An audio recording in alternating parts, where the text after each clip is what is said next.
Well, now it's neat, don't it? Niwot people.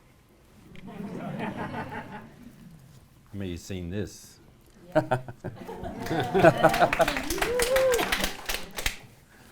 Niwot was born and his family. They were born into the Nowoo3 Little Ravens band who camped in the Cherry Creek area down in Denver.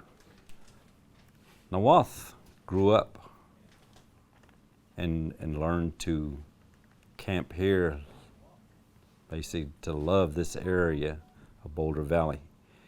In his family, he had an older sister by the name of, they call her Mahom, Snake Woman.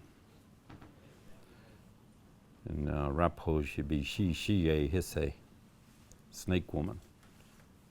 She married a French-Canadian trapper by the name of Jean Purcell. The key to that is that Jean Purcell taught the family how to speak English. And as they grew up, Lefthand, which Niwot means this side, because he was left-handed. Again, as I said before, there were no left-handed Arapahos. They were all taught to be right-handed. But somehow he maintained the left hand, so he became known as the left side. That's the side that he was predominantly in. He had another brother named Neva. And these men were extraordinary humans because they were picked to be chiefs. And once they became chiefs, then he would move away from Little Raven's band and begin to take care of his family band. So this is where they came in. And even though as much as he did, he was the main interpreter for Little Raven at the 1851 treaty. You don't see his name anywhere.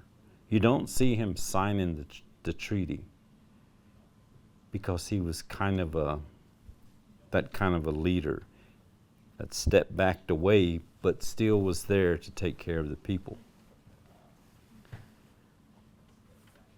He died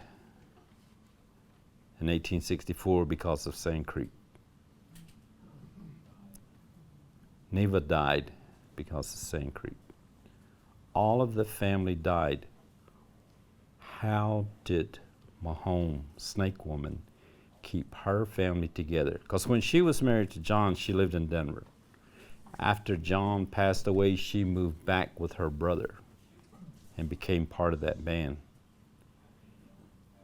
But they said that she used to say because her children were a little bit lighter, she always said, they're the first ones they're going to kill. So she always hid them. When other tribes came in, whatever, she would hide them to protect them.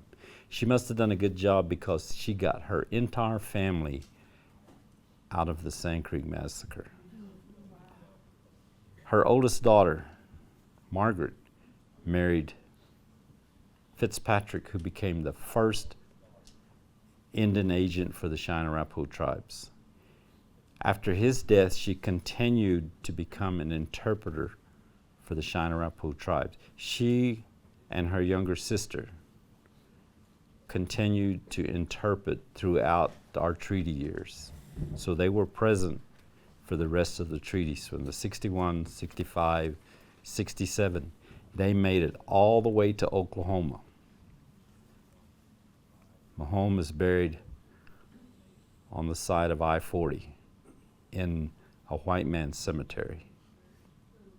The sad part about it is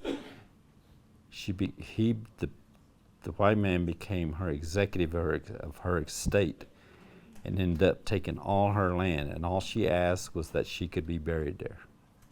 So at least he honored that. Interstate 40 comes out of Oklahoma City going straight west. Then all of a sudden it veers off a little bit, comes back, and then goes on straight west. They did not know where she was buried, so they moved the road around her so they could go on. but she's buried there. And this was a strong family that helped the Cheyenne and Arapahos through their interpreting of the English language during our treaty years, some of the hardest parts of our history. Thank you.